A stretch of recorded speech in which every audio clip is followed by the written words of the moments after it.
नमस्कार मित्रों, भगवत चर्चा में एक बार फिर आप सबका स्वागत है। हम लोग भगवत गीता के 18वें अध्याय पे चर्चा कर रहे हैं। पहले अध्याय से लेकर के हम लोग एक एक श्लोक करते हुए इस 18वें अध्याय के 43 श्लोकों तक चर्चा की और ये जाना कि भगवत गीता में है क्या। ये मैं इसलिए कह रहा हूं क्योंकि हमारे सनातन धर्म के इस प्रमुख ग्रंथ भगवत गीता के बारे में हम जितनी चर्चा करते हैं उससे बहुत बहुत कम जानते हैं। यहाँ तक कि आप कह सकते हैं कुछ भी नहीं जानते, सिवाय इसके कि भगवान श्री कृष्ण ने महाभारत के युद्ध में अर्जुन को उपदेश दिया था, वही उपदेश भगवत गीता के रूप में प्रचलित है। बस अगर बी.आर. चोपड़ा की महाभारत सीरियल न दिखाया जाता और संभवानी युगे युगे या एक दो श्लोक न आते सीरियल में, उनके पोस्टर न बिकते बाजार में, तो हम वो भी नहीं जानते। हमारी जानकारी भगवत गीता के ऊपर ना है, ना का मतलब नगण्य। सिर्फ हम गाल बजाते हैं कि भगवत गीता में सारे ग्रंथों का सार है, सारे धर्मों का सार है, सारे ज्ञान का सार है, भगवत गीता महान ग्रंथ है। सिर्फ गाल बजाते हैं, जानते कुछ नहीं। और हम इसी गाल को बजा बजा करके थोथा दम्भ रखते हैं कि हमारा सनातन धर्म कितना श्रेष्ठ है, हमारी ज्ञान की परंपरा कितनी श्रेष्ठ है। सिर्फ कॉफी पिएंगे, चाय पिएंगे, ड्राइंग रूम में बैठेंगे और व्हाट्सएप और गूगल या टीवी के आधार पे सारा ज्ञान बघारेंगे। दावा करते हैं कि आप अगर अपने आप को देखो, अपने आसपास के घरों को देखो, तो शायद ही लोगों के घर में भगवत गीता मिलेगी। अगर इस्कॉन या प्रभुपाद जी वालों ने घूम घूम के भगवत गीता न बेची होती, गीता प्रेस गोरखपुर वालों ने इतना महारथी प्रयास न किया होता, 10-10 रुपए, 50 रुपए, 100 रुपए में भगवत गीता न बेची होती, तो शायद 10, 20, 25, 50 या लाख 2 लाख घरों में भी भगवत गीता ना मिलती। और जिनके यहाँ मिलती भी है वो सिर्फ अलमारी की, पूजा की अलमारी में रखी रहती है। लाल कपड़े में या पीले कपड़े में जाते हैं, उसको प्रणाम करते हैं और छू के चले आते हैं पैर। सोचते हैं कि यही भगवत गीता के लिए कहा गया है। कभी पलट के नहीं देखते, पलट के देखते हैं तो पढ़ते नहीं, पढ़ते हैं तो समझते नहीं, समझते हैं तो जीवन में नहीं उतारते हैं, सिर्फ गाल बजाते हैं। और हम ये सोचते हैं कि हम सनातन धर्म के पुरोधा हैं, जानकार हैं, कल्याण करने वाले हैं, हिंदू संस्कृति को जानने वाले हैं। और ये तय जानिए, अगर आप भगवत गीता नहीं पढ़े हैं तो आप हिंदू ही नहीं हैं, सनातन धर्मी ही नहीं है। सिर्फ अहंकार पाले रहिए कि हम सनातन धर्मी हैं। खैर, ये एक बात थी, हमने कह दिया।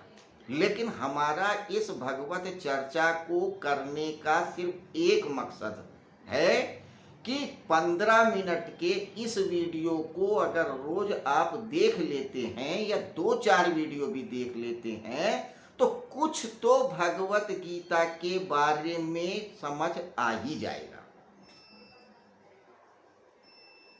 बात चली तो एक घटना बताऊं। मेरी एक परिचिता है, बहुत पढ़ी लिखी हैं, बहुत अच्छे पद पे हैं, ब्राह्मण कुल की भी हैं। बातचीत चली तो उन्होंने पूछा और कहा कि मुकेश जी, क्या भगवत गीता को घर में रख सकते हैं? मैं आश्चर्यचकित था। ब्राह्मण घर की लड़की ये कहे क्या भगवत गीता रख सकते हैं? उन्हें यही नहीं पता कि महाभारत और भगवत गीता में बहुत अंतर है। महाभारत नहीं रखते हैं, एक परंपरा, एक श्रुति चली आ रही है। हालांकि महाभारत में जो इतिहास है, जो विज्ञान है, जो साहित्य है, जो भूगोल है, वो कहीं नहीं है। बल्कि भगवान वेद व्यास ने भी कहा है, जो महाभारत में नहीं है वो किसी ग्रंथ में नहीं है। जो सारे ग्रंथों में वो सब कुछ महाभारत में है, और जो सब कुछ महाभारत में वो भगवत गीता में है। तो ये तो हमारी जानकारी है। हमारा उद्देश्य सिर्फ ये है, भगवत गीता की एक छोटी सी चर्चा होती रहे और आप लोगों को या जो नहीं जानते हैं उनको भी कुछ पता लगे। खैर, आइए हम लोग अपने विषय पे लौटते हैं। हम लोग 18वां अध्याय मोक्ष संन्यास योग पे चर्चा कर रहे हैं। आज 44वें श्लोक पे चर्चा करेंगे। चर्चा ये चल रही थी कि भगवान श्री कृष्ण कह रहे हैं कि अर्जुन 3 गुणों सत रज तम, जिससे पूरी प्रकृति आवृत है, आच्छादित है, जिन तीनों गुणों के बिना प्रकृति का कोई हिस्सा नहीं है, कोई जर्रा नहीं है, कोई कण नहीं है, उन तीनों गुणों के आधार पे मनुष्य को 4 भागों में डिवाइड किया गया है। ये 4 वर्ण हैं, ब्राह्मण, क्षत्रिय, वैश्य और शूद्र। तो ये जो 4 कैटेगरी है, ये जन्मना नहीं है, ये कर्मणा है। और ये बताया कि मनुष्य, ब्राह्मण, क्षत्रिय, वैश्य और शूद्र अपने स्वभाव और कर्म से बनता है, जन्म से नहीं। जन्म से वो ब्राह्मण कुल का हो सकता है, क्षत्रिय कुल का हो सकता है, वैश्य या शूद्र कुल का हो सकता है, मगर ब्राह्मण, क्षत्रिय, वैश्य या शूद्र हो ये जरूरी नहीं है। मनुष्य कर्म जीवन भर करता है, तो कर्म अगर ब्राह्मण जैसे तो ही ब्राह्मण हो, नहीं तो नहीं हो। ऐसे ही क्षत्रिय, वैश्य और शूद्र के बारे में भी जाने। दूसरी बात जो रही स्वभाव की बात, इसको थोड़ा समझें। स्वभाव मनुष्य लेके आता है पिछले जन्मों से। आप एक बच्चा देखें, वो बचपन से ही संगीत में रुचि लेगा, या खेल में रुचि लेगा, या लड़ाई में रुचि लेगा, या साधना में, ध्यान में रुचि लेगा। तो ये जो संस्कार है, जो स्वभाव है, उसका पिछले जन्मों से आता है। तो अगर किसी व्यक्ति ने पिछले जन्मों में ब्राह्मणत्व वाले गुण कर्म किए हैं, तो उसके व्यक्तित्व में ब्राह्मणत्व के गुण इस जन्म में भी होंगे। यानी दान लेना, दान देना, यज्ञ करना, यज्ञ कराना, क्षमा करना, और दूसरे ब्राह्मणत्व के कर्म, जो 10 कर्म बताए हैं। ऐसे ही क्षत्रिय, वैश्य, शूद्र को जाने। अगर किसी ने पिछले जन्मों में जनता की सेवा किया है, कि लोग एक किसी समूह का, किसी लोगों का, किसी राज्य का रक्षण किया है, नेतृत्व किया है, तो वो क्षत्रिय गुण लेके पैदा होगा। तो ये जन्म लेने की जो विधि है, ये एक विज्ञान है। पुनर्जन्म भी एक विज्ञान है। वो अभी हमारा विषय नहीं है, इसलिए अभी चर्चा नहीं कर रहे हैं। तो कह रहे थे भगवान श्री कृष्ण कि मनुष्य स्वभाव और कर्म से ब्राह्मण, क्षत्रिय, वैश्य और शूद्र बनता है। तो ब्राह्मण के 10 गुण बताए, क्षत्रिय के 7 गुण बताए। अब वो अपने श्लोकों में जाकर के देख सकते हैं, स्वयं पढ़ें। आज वैश्य और शूद्र के बारे में जानेंगे इस 44वें श्लोक में। ब्राह्मण और क्षत्रिय के लिए अलग अलग श्लोकों को कहा, वैश्य और शूद्र के लिए एक ही श्लोक है। ऐसा नहीं है कि वैश्य और शूद्र नीची योनि में है या उनसे कमतर है, ना उनकी जिम्मेदारी कम है, किसी मायने में कम नहीं है। लेकिन एक उद्देश्य है भगवत गीता का कि मनुष्य अपने चरम को प्राप्त करे, मोक्ष को प्राप्त करे। और मोक्ष को प्राप्त तभी कर सकता है जब वो अपने अंदर सात्विक गुण पैदा करे, और सात्विक गुण पैदा करने के बाद उसको भी छोड़ दे, यानी तीनों गुणों के पार चला जाए, तो ही मोक्ष को उपलब्ध होगा। तो अब जो मोक्ष को उपलब्ध होने की उसकी आकांक्षा है मनुष्य की, वो सत्य गुण के कारण ही होगी। सत्गुण सहायक होगा, वही आखिरी पायदान है जिसको छोड़ के मनुष्य आत्मा से परमात्मा में विलीन हो जाएगा। इस लिहाज से सत्व गुण का महत्व ज्यादा है, क्योंकि सत्व गुण सत्य को प्राप्त कराता है, और रज गुण जीवन में लगाए रखता है, मरण में लगाए रखता है, इसलिए थोड़ा कम महत्व का है। तो रजगुण क्या है, अगर आप मनुष्य हो तो मनुष्य ही बने रहोगे, तो इसलिए उसका महत्व थोड़ा सा कम है, इस मायने में कि वो परा प्रकृति का यानी परमात्मा का अनुभव कराने में एक सीढ़ी और ऊपर है। तम गुण जो है वो मनुष्य को जहां है वहीं रखता है। तम गुण वाली मानसिकता जो है मनुष्य को परमात्मा की तरफ ले जाने के लिए सोचती भी नहीं। रजगुण वाले तो सोचते हैं, ईश्वर के प्रति उनका एक अनुराग होता है। क्षत्रिय धर्म में एक धर्म ये भी बताया था, गुण बताया था। लेकिन तमस वाले व्यक्ति के अंदर परमात्मा के प्रति कोई लगाव ही नहीं होता, इच्छा ही नहीं होती है, इसलिए वो तीसरी पायदान पे है। वैश्य को भी बहुत कम होती है और शूद्र को भी इसलिए कम होती है क्योंकि वैश्य और शूद्र में तम की प्रधानता होती है ज्यादा। अब गुण के आधार पे समझे, सत रज तम के। ब्राह्मण जो वास्तविक ब्राह्मण होगा अपने 10 गुणों से युक्त, जो ब्राह्मण के 10 गुण भगवत गीता में कहे हैं, उन गुणों से युक्त जो ब्राह्मण होगा उसके अंदर सत्य गुण के सत्यता के पास जाने की विशेषता खास करके रहेगी, क्योंकि सत्य जो है सत्य को दिखाता है, सत्य गुण सत्य के नजदीक है।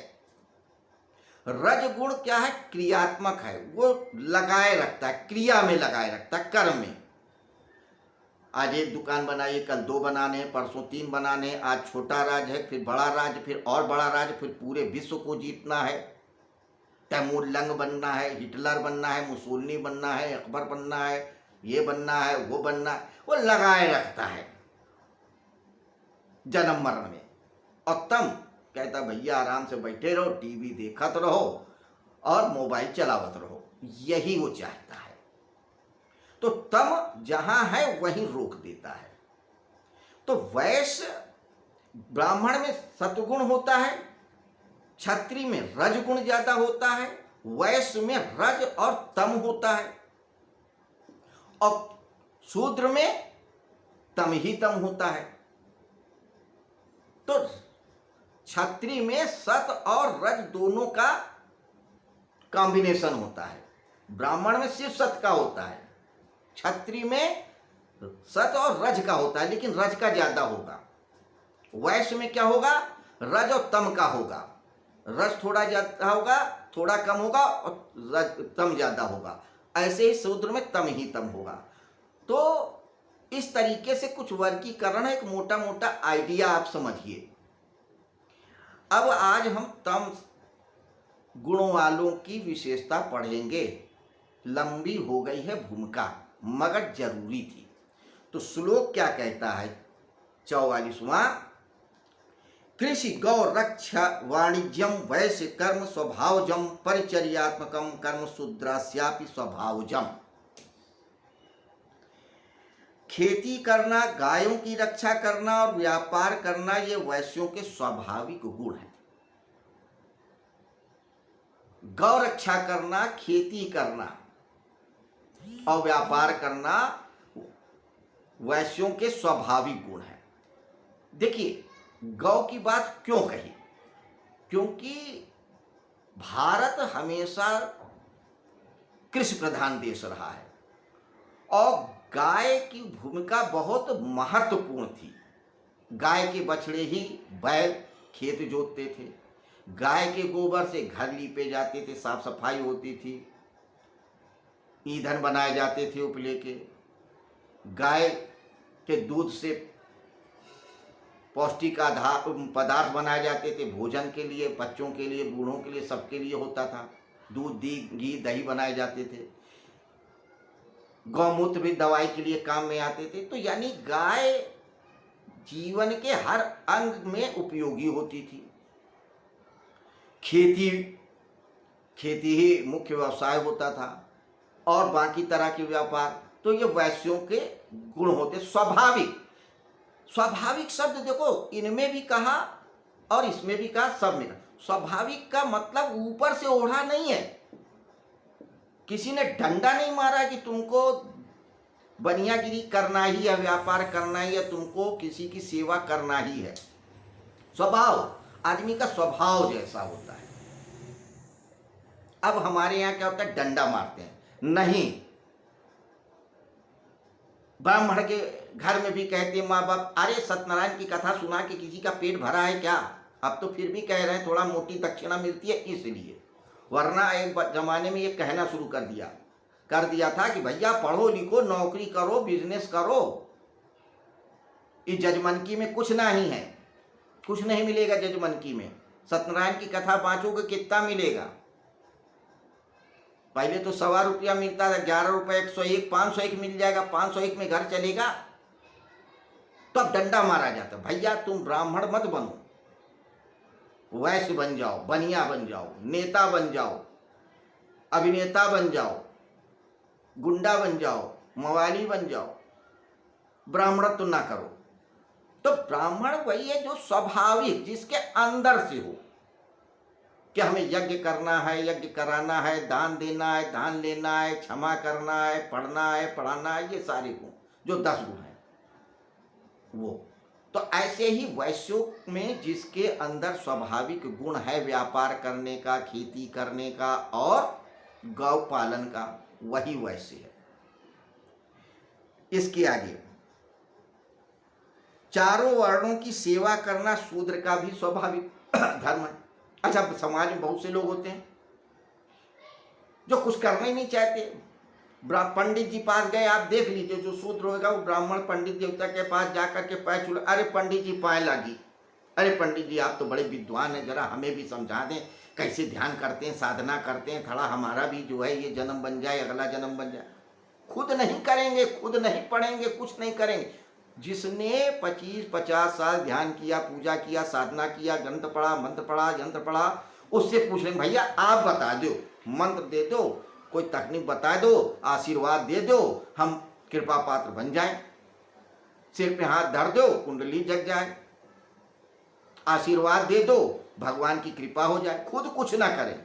हाँ भाई, हम ज़्यादा ज़्यादा आपका कमंडल धो देंगे, आपकी लुटिया धो देंगे, आपका पैर दबा देंगे, आपका जो है फूल माला ले आ देंगे, आपके लिए 2 टिक्कर सेक के दे देंगे। तो ये सेवा कर रहे हैं। तो जो सेवा करके मेवा लेना चाहता है वही शूद्र है। तो जो सेवा करके ही खुश रहता है और मेवा खाना चाहता है वही शूद्र है। जो सिर्फ फिजिकल मेहनत करना चाहता है, मानसिक नहीं, अरे भाई हमको नहीं समझ में आते ये तुम्हारे साथ पात्र, अपने पास रखो, हमें बता दो क्या करना, फिजिकली भागना है, दौड़ना है, मेहनत करना, कर लेंगे, वही शूद्र है। तो जो चारों वर्णों की सेवा करे वही शूद्र, जो चारों वर्णों की रक्षा करे वही क्षत्रिय, जो चारों वर्णों को शिक्षा दे, दान दे, कृपा करे वही ब्राह्मण, जो चारों वर्णों के लिए खेती करे, व्यापार करे वही वैश्य। तो कोई छोटा कोई बड़ा नहीं है, पैरेलल है, ऊपर नीचे नहीं है, ऊपर नीचे की कैटेगरी नहीं है। ऊपर नीचे की कैटेगरी सिर्फ परमात्मा के रास्ते में है। वो भी ऊपर नहीं, आगे पीछे, जैसे कारवां में आगे पीछे चलते हैं, बस वैसे ही। सत वाला थोड़ा पहले परमात्मा के दर्शन कर लेगा, अनुभव कर लेगा। रज वाला थोड़ा बाद में, क्योंकि जब वो रज को छोड़ के सत को करेगा तो परमात्मा को प्राप्त करेगा। ऐसे ही तम वाला भी है, जब तम को छोड़ के रज को पाएगा, फिर रज को छोड़ के सत को पाएगा तो परमात्मा को पाएगा। तो आगे की रो में पहुंचना होगा, इन तीनों गुणों को छोड़ना होगा, इनके पार जाना होगा। तो तीन गुणों से ये अपरा सत्ता आच्छादित है और इसको छोड़ना पड़ेगा तो ही परमात्मा मिलेगा। ये थी आज 44वें श्लोक पे छोटी सी चर्चा। कल फिर मिलेंगे, 45वें श्लोक पे चर्चा करेंगे, क्या बताते हैं ये देखेंगे। लेकिन चलते चलते फिर समाप्त कर दें। भगवत गीता में 700 श्लोक हैं, 18 अध्याय हैं, 4 लोगों के बीच चर्चा है, धृतराष्ट्र, संजय, अर्जुन और भगवान श्री कृष्ण। धृतराष्ट्र अज्ञान के प्रतीक हैं, संजय विवेक और दृष्टा भाव के प्रतीक हैं, अर्जुन मनुष्यता के प्रतीक हैं, हिलते डुलते कपते, और भगवान श्री कृष्ण पूर्णता के प्रतीक हैं। ये सार था। कल फिर मिलेंगे इसी समय, इसी जगह, इसी वक्त। नमस्कार, शुभ रात्रि।